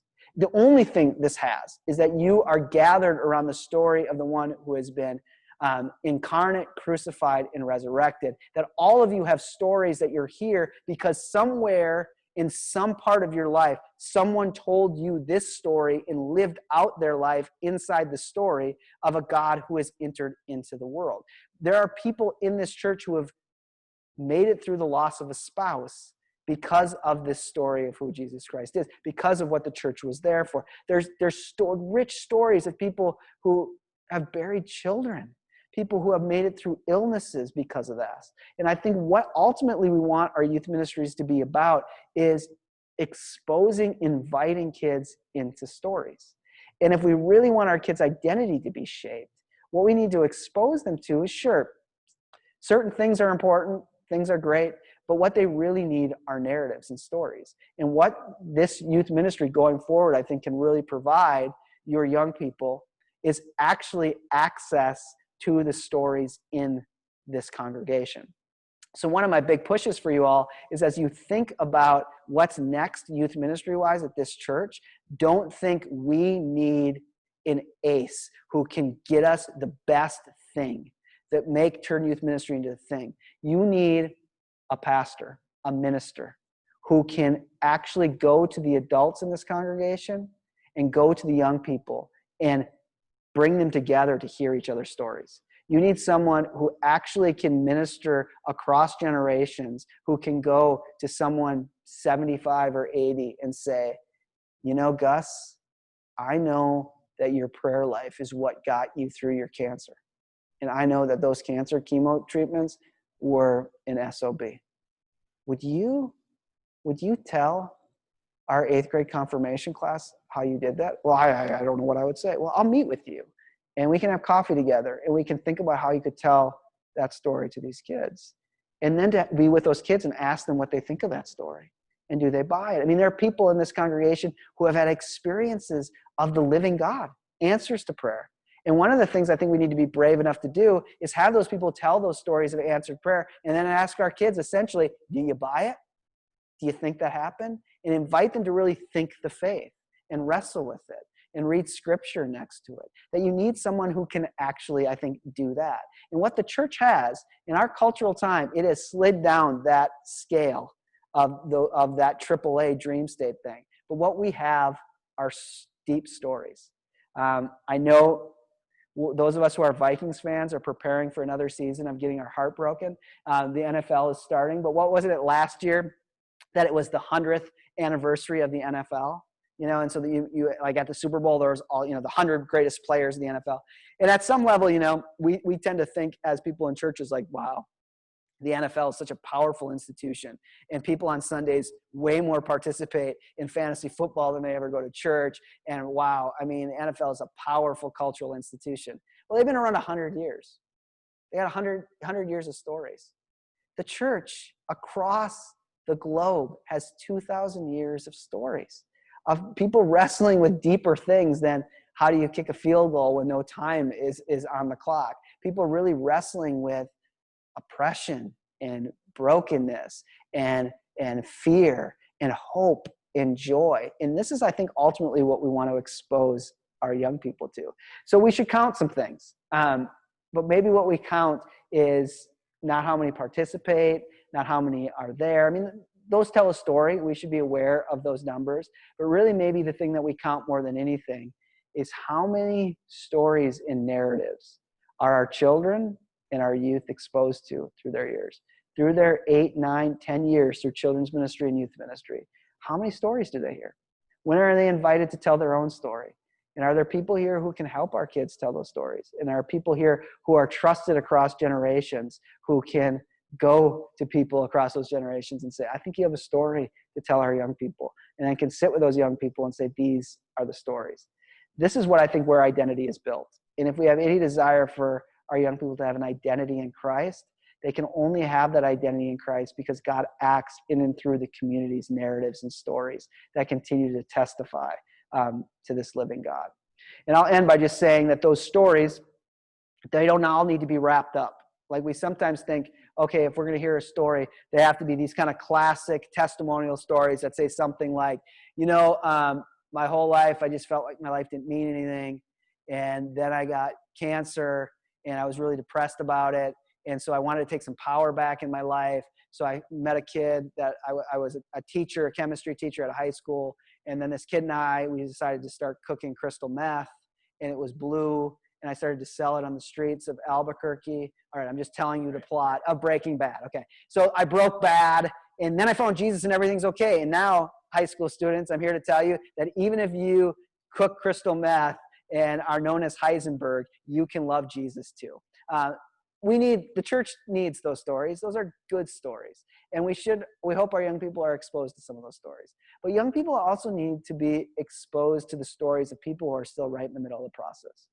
People, maybe a person would tell a story like, I know you guys here in 9th grade confirmation that one of your verses is the Romans text that God works things all out for the good of those who love God. And I believe that.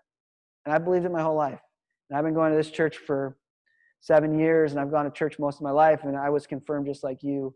But I don't know if some of you know this, but just the last few years, our daughter's been really sick. And we had no idea what it was. We were back and forth to the Mayo Clinic, and other specialists had no idea. Well, they finally found out it's some genetic condition. And maybe they can do surgery when she gets older, but for now, all they can do is that she has to have 3 injections a day. And they have to be spaced out. And so right now, my phone goes off, the alarm on my phone goes off at 3:45 in the morning. And I have to get up, and I have to take a needle, and I have to go into my daughter's room. And I have to go into that pink-hued room, and I have to grab her little, asleep as a stone arm, and I have to wake her up enough that I can find a vein, and I can stick an injection in her. And every night, she cries, wakes up crying. And I walk back to my room, and for the last 3 months, it's been hard to get back to sleep. And I stare at the ceiling, and I think, okay, God, what's good? There's nothing good here. But I got to tell you, 9th graders, I'm still here. For the first time in my life, I don't know if I believe it, but I'm here. That's my story. And they need to be exposed to those stories too. And you need someone who can help find those stories and nurture those stories, that it becomes a time where we really reflect on that and have those experiences across the generations. It's great to have intergenerational ministry where you actually do things together, but what ultimately is so transformational is the participating in those stories. Because we only have faith in and through other people's stories. We all believe because we were given the gift of other people's stories to live inside of that become part of us. So that's where I will conclude, and we can have some conversation. I was told my drop dead time was 8 o'clock, and I've made it by 2 minutes. So, yeah. So it looks like the first question there, if you have an opportunity to start a student family ministry from scratch, what would be your essentials for that? Yeah. Yeah, I mean, I think a few things to say is starting from scratch, that the first thing that I would want to do is I would hope and pray that there's buy-in across the church. I think it's so easy in a specialized culture. I mean, we're in a really interesting time culturally because we're also in a cultural moment where we're opposing all specialists. That we've decided that specialists are all elites that we shouldn't listen to. I mean, that's one of the cultural narratives going on. And yet at the same time, one of the reasons that that's happened is because we've been so dependent on specialists. And I think that's filtered into the church too, where we've tended to think that when we're hiring or when we're starting a student and family ministry, that the objective is to find the greatest specialist that we could find.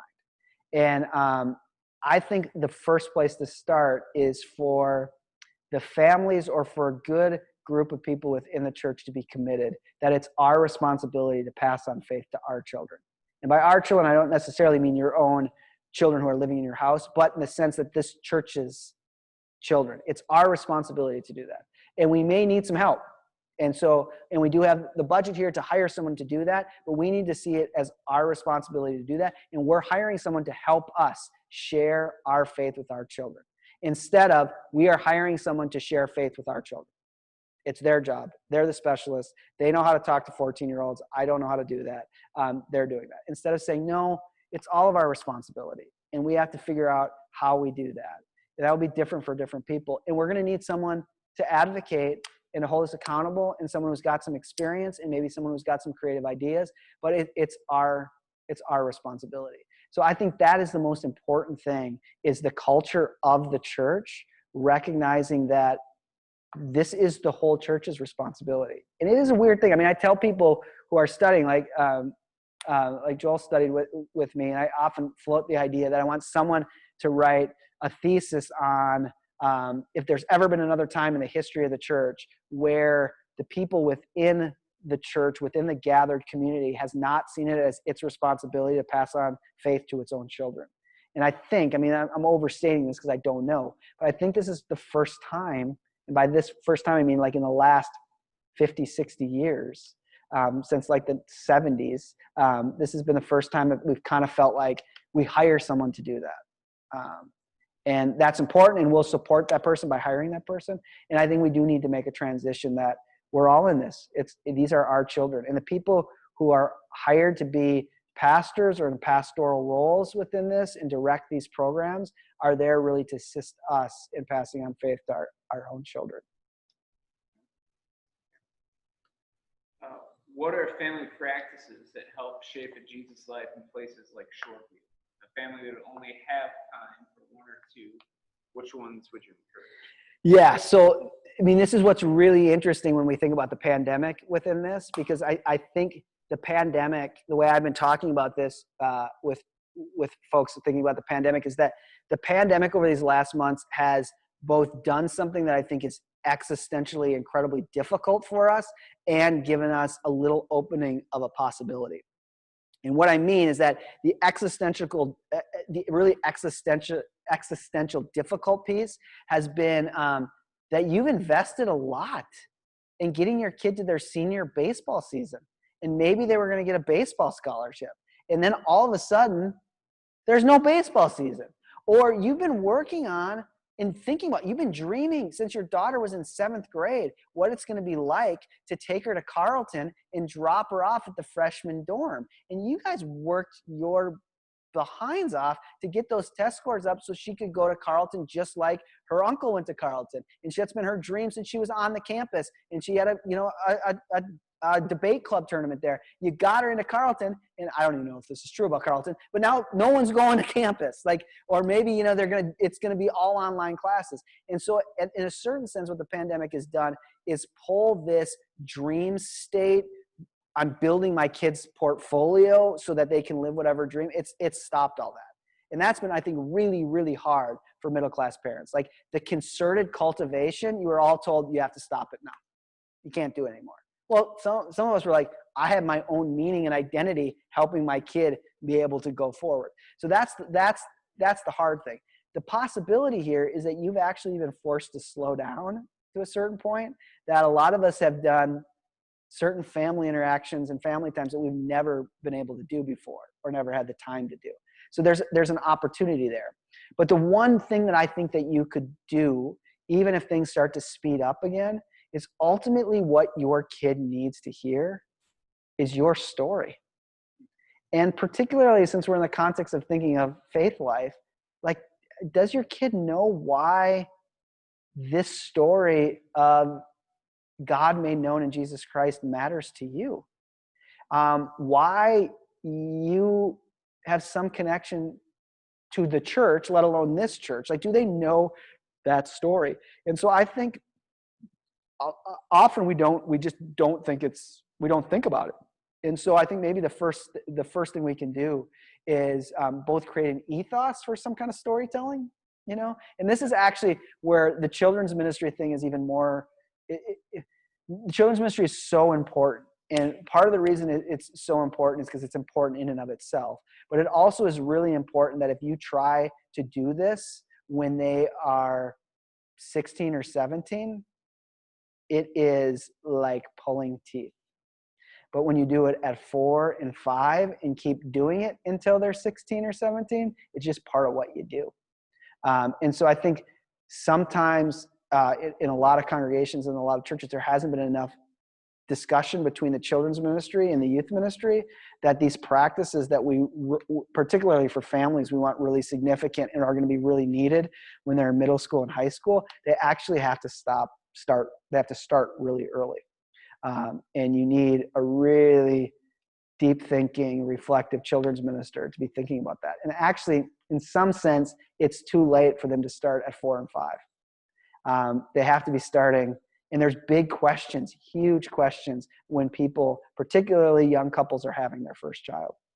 Huge spiritual questions, huge questions about the meaning of life and what is a good life. So that's that. And then connected to that, tell your story, but tell your kid and talk about what makes life good. What is a good life? We just, for some reason, I think it's part of the kind of illusions of our middle class life that, a lot of things seem kind of good around us and the institutions seem to be functioning okay, that we never really have to really reflect with our children on what is a good life? What does it mean to live a good life? Why is it important to live a good life? What would we look like to live a good life? So you even articulating for you what is a good life, I think is a huge thing. It's a scary thing because once you say that to your kid, they'll hold you accountable to the good life forever. So when you say it's really about seeking for God and feeling ministered to by God and ministering to others on behalf of God, and then you go buy that brand new car and drive it into the parking lot and say, I've never felt more alive. You're now going to find your child being like, how does that fit with your view of the good life? So it's sometimes scary to do that, but I think quite beautiful at the same time. So one of the questions I had, can you talk a little bit about parenting styles in regard to protecting the emotional and how that connects with an adolescent's identity and identity formation within that? Yeah, I mean, it is really such a tricky kind of cultural moment for that because there's been a lot of interesting things written on, you saw it in that Twinkie quote where she says, there's never been a time, at least in her research sample, where kids seem safer kind of bodily in some ways, but there's a lot of anxiety and depression, and there's just a lot of mental health issues that are there. And so I think, again, you're hearing all these kind of weird and kind of shocking stories that kind of come out of cancel culture and things like that you see on university campuses. So there's been really interesting books written like The Coddling of the American Mind and other books along that line that are talking about how young it is very. I talked about the flip where these young people are actually asking to be given safer spaces and protected than generations in the past. Where generations in the past were like, we don't need the school being, overseeing nanny. And now where it's the reverse, where it becomes your responsibility to protect me. And some of that, again, has some really good things connected to it. And some of it has some excesses that have not been so helpful. But I think we have to take responsibility that one of the places it comes from is if you have made it your whole life to help your kid make it to whatever dream they've wanted, and you've invested 15 years in this and driven 2 minivans to the junkyard. I mean, driven the engines out of 2 minivans driving around the state to be able to get that soccer scholarship or whatever. That becomes an issue. And I think, I kind of insinuated this, that happiness tends to be our driving force. Like, what we really want our kids to be is happy. And it's really something we need to think about, because for most of Western intellectual history, no philosopher or theologian would have ever thought that the point of life was to be happy. Just would never thought it. For instance, like the Greek philosophers, the Stoics particularly, thought that happiness was a good thing. Like, no one should be like, doggone it, I'm happy. No one should begrudge being happy. But the idea that the point of life is to be happy, they just didn't think that was a strong enough thing to make your life about. To make it about virtue and being good, that was worth living for.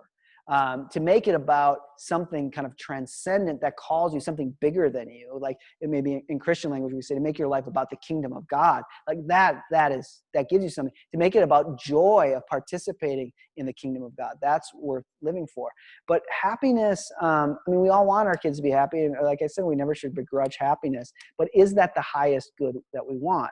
But the issue becomes, is that once you say all that matters is that my kid is happy, then, especially in this monitoring parenting style where you're trying to give the AAA, you can almost become lion, warrior, protecting your kid from anything that might make them unhappy.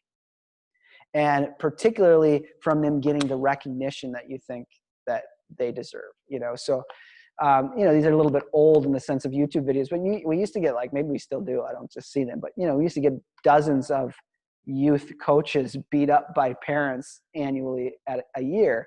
And at some sense, it's just like these people, need some help.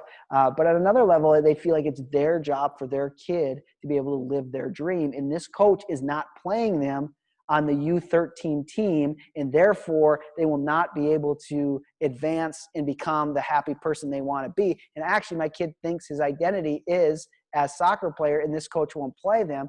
Now this person is standing in the way of my kid being happy, and I will be damned if anyone stands in the way of my kid being happy. So you see, even that becomes born in somewhat in good intentions. The one thing I want you all to see which is really interesting, is that the youth ministry is in this transitional space, not because we have worse parents in our churches. That what's ironic is that I think it's kind of fair to say that this generation of parenting has been better. But what's ironic is the better parents that we've become, the more commitment and engagement in our faith communities, and particularly the age groups of our kids in those, is dissipated. And so it does lead us to ask the question of, well, what do we really think that the faith community is for? And is it really for them participating in this deeper narrative, or is it for insurance on whatever other dream they want to live? Because that becomes part of it too. Like, we want our kid involved in the youth group because we don't want her to make bad decisions, which could derail her going to the school we always wanted her to go to and becoming a doctor. And that's why. And I don't want to belittle that. I understand that. But I think the people who are leading these faith communities think there's a much deeper, broader horizon and narrative to what this is about than just being kind of religious insurance. But in a lot of places, in some sense, if it's just a thing, that's almost the best that the youth ministry can do, is be insurance to make your kid more moral and maybe a little bit more intellectual, have some religious literacy. That's nice. You can be, you're a good person if you can actually have some religious literacy, and maybe you're a good person, and so you don't end up derailing yourself by getting hooked on opioids or something,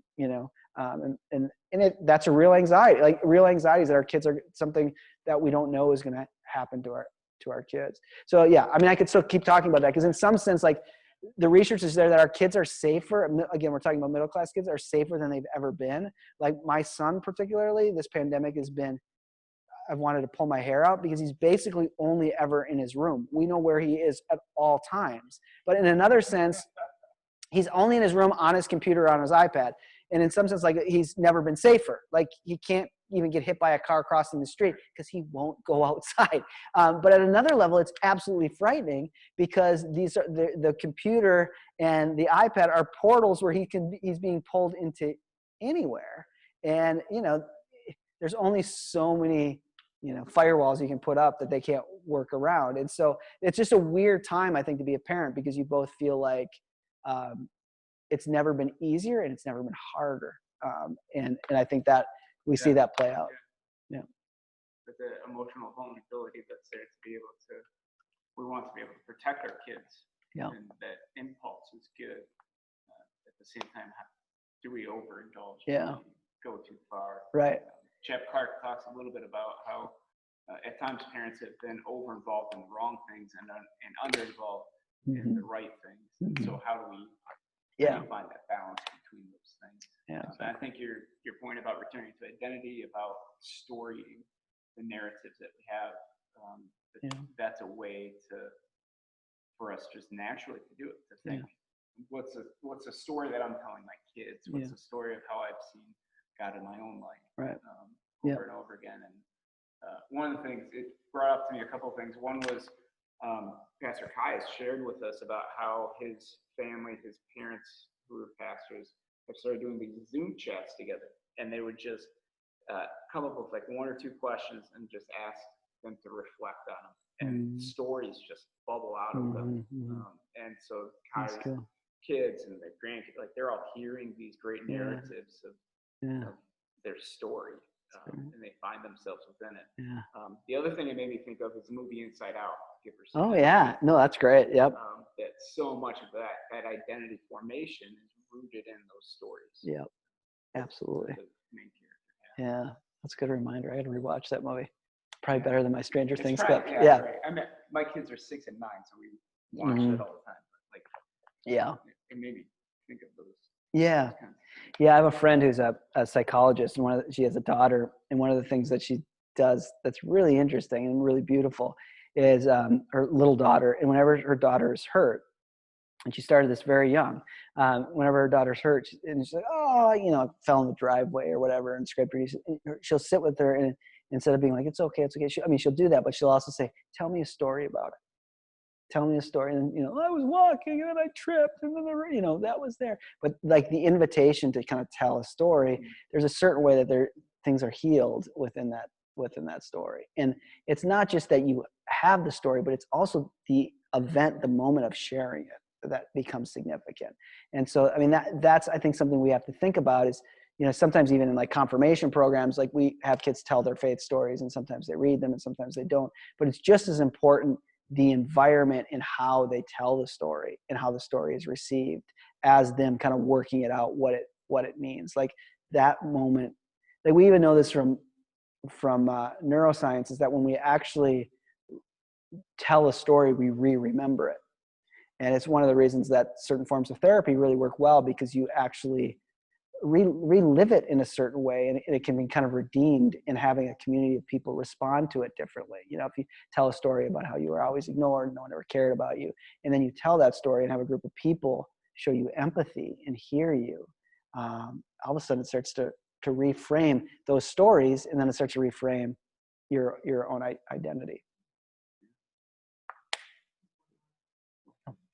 In my experience, Lutherans are particularly bad at telling their stories of faith. We're allergic. We don't really like evangelizing. Yeah. We've been conditioned by context that it's what the Baptists do, and it's imposing our own beliefs on. That sounds like the age of authenticity right there. Right. Which is bad, even to our own children. We need to help with this. How do we normalize this important faith passing building practice, telling our stories of faith and process?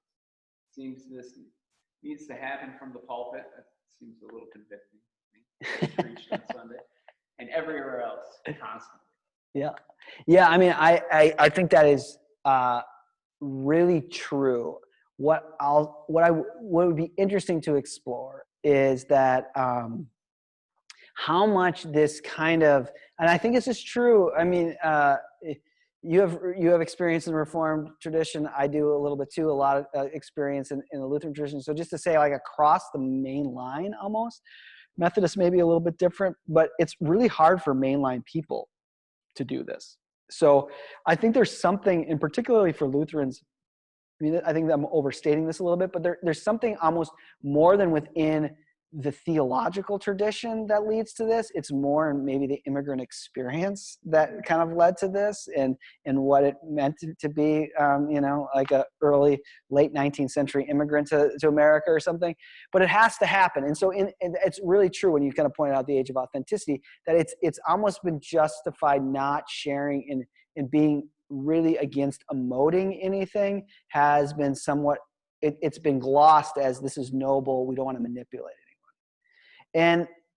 And maybe, but the truth of the matter is that to know anyone in any significant way, you, in the freedom of that relationship, that person has to share what matters to them. And even inside an age of authenticity where the ethic is no other human being should tell another human being what it means for them to be human, we can still accept that and say that's true. But that doesn't stop us from giving our best account of what makes life good. And your even boldness in saying, I think life is good when I'm taking the sacrament with this community of people. And I think it's a really fascinating perspective to think about what a human life is next to a God who has been crucified, buried, and risen again.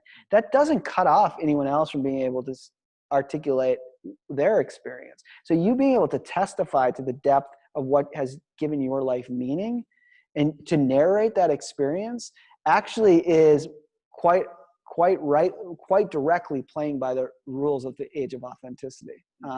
And so I do think that I think we have in mainline Christianity, we have kind of overreached saying, well, we don't want to hurt anyone's feelings. I don't think the objective is to like say, well, I do think there's something that doesn't work to say, I have all the answers and the answers are these 8 points. And if you correlate yourself to these 8 points, you have it. That's why I've continued to kind of push into narrative being so important, because I think the depth of the gospel is not like propositional knowledge you consent to.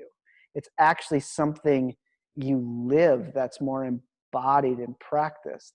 And again, I mean, this is where children's ministry becomes really important, because sometimes like the question points to a way we've often thought like, well, nothing really matters until they're in 9th grade and confirmation, because that becomes the age where they can cognitively think about this stuff and really commit to it.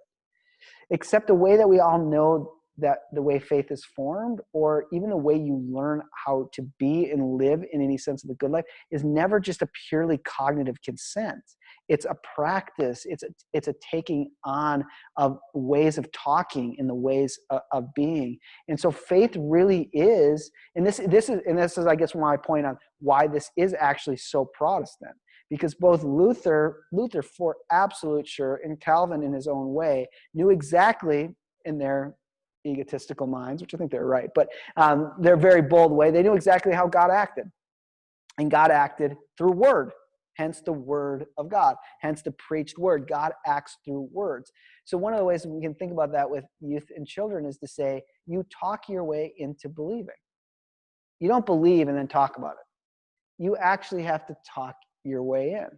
So, in some sense, what we would want, and I'm just spitballing this, but what we would want is our kids to sit in their freshman or sophomore dorm and for someone to say, wait a minute, you believe that?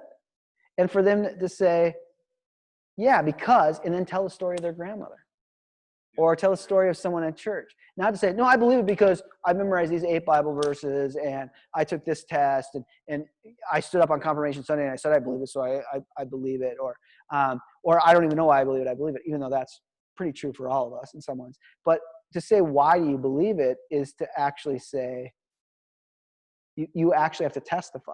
So like for Paul, that's exactly the way Acts works. Why does Paul believe? He doesn't know. All he knows is he was on the road to Damascus and he was on his way to persecute the church. He was knocked down to the ground. A voice said to him, Saul, Saul, why do you persecute me? And it's I, Jesus. And and I was blind and I was on the street called Straight in Judas's house, and Ananias showed up and he prayed for me and I told him this story and he told me the stories of this community. And that's all. Now Paul's whole church, the whole church through Asia Minor and into the Hellenistic world is built on Paul going and telling the story of what happened to him. And everyone believes through this story. And essentially Paul says to his churches, not all of you have had a kind of experience of Jesus like this. A few of you have. You need to tell that story. But the rest of us will believe through these other stories. So what we really want is kids to be, finishing their recreational beer after they're 21 in their college dorm and saying, no, the reason that I believe and I can't give this up is because when I was in 8th grade at the retreat, we heard these 3 stories and they've haunted me the rest of my life. I mean, this is a little bit dramatic language, but I think what you want is a youth ministry here that haunts your kids for the rest of their lives. That haunts them to say, is it true? Is it true that there is a God in the world who takes what is dead and makes it alive? And where you find this God is when things seem at their most impossible, this God shows up on crosses and in dead wombs and in cancer wards and in places where people have buried their infant children, that God shows up in those places. Could that be true? And to be haunted with that possibility, I think that's what we're about. And I think that would be quite beautiful. Yeah, I think it's that sense of God coming to us in the Word that John 1, that the Word became flesh and made its dwelling among us. And not only that, but that the Word itself, as Luther translated the Bible, the Word is translated into the context in which it's known. And so the context in the 21st century is this sense of narrative of how do you connect your own authentic self to this God. And so to be able to tell those stories, I think it fits into the very nature of who God is. That we find ourselves. So this question here, maybe this will be our last one. What are the keys to the environment of storytelling? Oh, the keys to an environment. Yeah. When I first read it, I thought the keys to storytelling. But the keys to the environment, I think the absolute keys to the environment are you have to have vulnerability, but then you have to have an environment that respects that vulnerability. So you need both of those things at play. But while that's happening, I think it is, if you can have, so I think respect is key, vulnerability is key, trust is key. And I think what we're after here is then the ability to really interpret these stories and reflect on them. And so like in the book, I try to frame like kids really invited to interpret. Do you think this happened? Like I kind of front a story of a person really thinking that in the midst of a drug addiction, like feeling like God came and saved them, like God showed up. And I think it's really quite a legitimate thing and maybe a very important thing with kind of middle-class kids living in this kind of modern age we're living in, is like, do you believe that?